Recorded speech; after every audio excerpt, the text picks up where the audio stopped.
In the summer of 1862, thousands of runaway slaves poured into Harper's Ferry, Virginia. Seeking freedom, they hoped the Union Army that was stationed there would provide them with promise and sanctuary. The town of Harper's Ferry would soon find itself in the crosshairs of the ongoing Civil War because of its key strategic location at the confluence of the Shenandoah and Potomac rivers. The fate of the thousands of people, known as contraband, would hang in the balance. Little could anyone know how their lives would change based on the events that would take place in the coming weeks in the very town in which they sought refuge.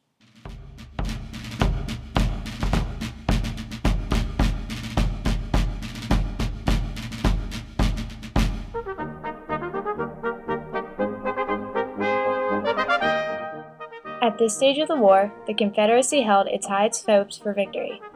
After annihilating Union forces at the Second Battle of Bull Run, the audacious Robert E. Lee was now willing to gamble on an assault into the North. Lee's goals for this invasion were threefold. First, he wanted to give Northern Virginia farmers a break from the war. Secondly, he hoped to win support from European powers Britain and France.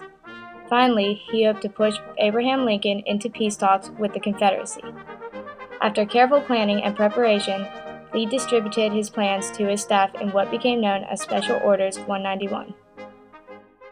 That one piece of paper changes history in every direction. Every direction. It changes the history for the South, it changes the history for the North, it changes the history of Robert E. Lee, it changes the history of George McClellan, it changes the history of the Confederate nation, it changes the history of the United States, it changes the history of what happens to enslaved people. All that's through Special Order 191. It's an amazing document. Lee's battle plans hinged around Harper's Ferry. The Union garrison of over 12,000 stationed in that town posed a serious threat to his supply lines in his proposed plan. Special Order 191 never would have been issued without Harper's Ferry. Harper's Ferry is an anchor around the Confederate Army that Lee has to cut loose. He's got to get rid of this anchor. It's slowing him down. It could potentially harm him. He's got to get rid of this problem in Harper's Ferry.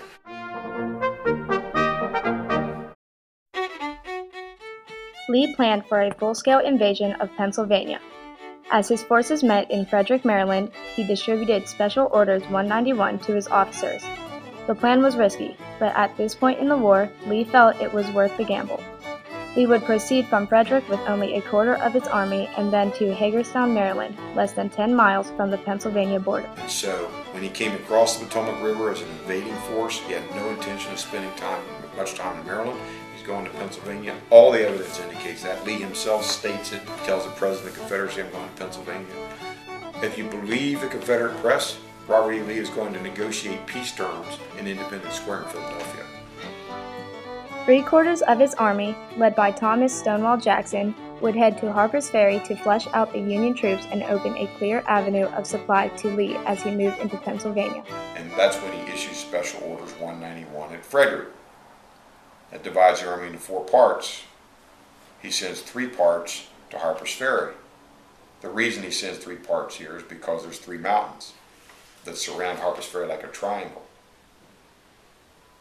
If he takes each one of those mountains, the Yankees get caught in the hole. This is not a sideshow. This is the show. Harper's Ferry is the show for Robert E. Lee at this moment. Jackson was to accomplish this mission in just 3 days. Unfortunately for Lee, one of his officers inexplicably left his copy of Special Orders 191 behind at a camp just outside of Frederick. A Union cavalry patrol following the rebels stumbled upon the lost orders and gave them to General George McClellan.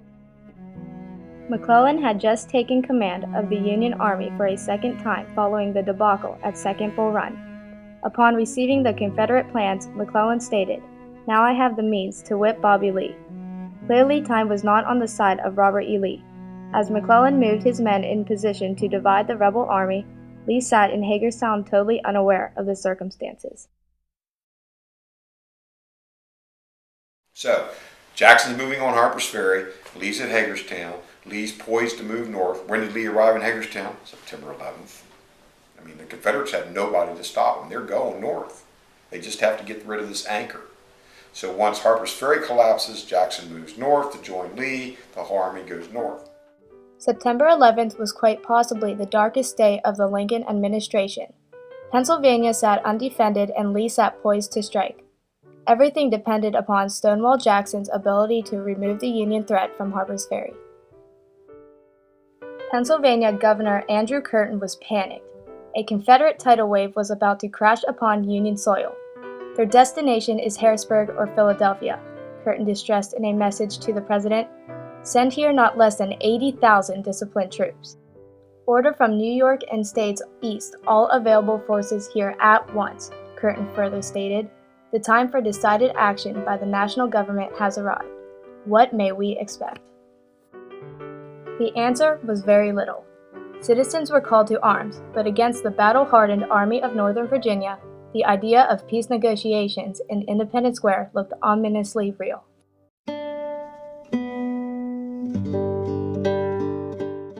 As Lee sat in Hagerstown, Jackson's forces moved on Harper's Ferry and after some intense fighting took the high ground.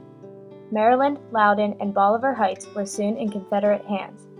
Over 12,000 Union forces were now trapped, like rats in a cage, according to one unfortunate Yankee soldier. In the town of Harper's Ferry, citizens and contraband were in a state of panic, both uncertain of their future and how the next tense hours would play out. Jackson, however, was behind schedule. He now anticipated surrender from Union General Dixon S. Miles, who commanded the raw Yankee troops, but the capitulation was tardy. Finally, with Confederate guns poised to cut the Yankees into pieces, the white flags of surrender were unfurled on the morning of September 15th. Sadly, just as the Union command had agreed to surrender the linchpin of the Shenandoah Valley, a rebel shell exploded near Miles. The wound he suffered was mortal. The Union now had a convenient scapegoat, but Jackson had taken the prize. The anchor that was Harper's Ferry was lifted. Little did Jackson, already behind in the schedule laid out in Special Orders 191, or Robert E. Lee, realize that the main body of the Union Army under McClellan was moving between Jackson and Lee. McClellan, realizing the situation after reading the lost orders, was now in position to divide and conquer. The delay at Harper's Ferry would prove fatal. As word of McClellan's movement reached General Lee, and with only a quarter of his army available to fight, remaining in Hagerstown was suicide. He made the decision to move south and meet up with Jackson. Lee never anticipated this problem. Before reuniting his army, Lee's forces engaged the Union at the Battle of South Mountain. Badly undermanned, the Confederates staved off disaster, but hopes of invading Pennsylvania were all but lost.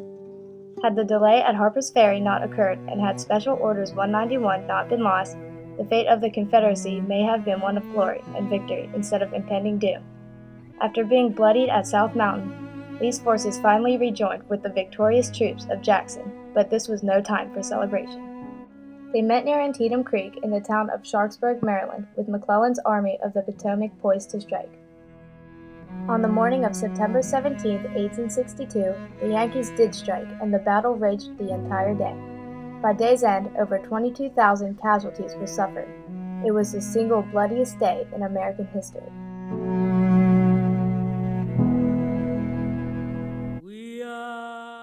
On September 22, 1862, following the expulsion of the Confederates from Maryland, President Lincoln issued the preliminary draft of the Emancipation Proclamation. This document would transform the war into a revolution. In time, the thousands of runaway slaves known as contraband, who had once huddled under the mountains of Harper's Ferry, would be forever free. President Lincoln also had had enough of George McClellan. Yes, he forced Lee's army to retreat, but with Confederate plans in hand, Lincoln could not understand how he could not have ended the war. Frustrated, Lincoln replaced McClellan.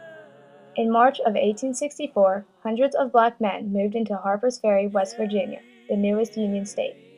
They were not runaways or even contraband.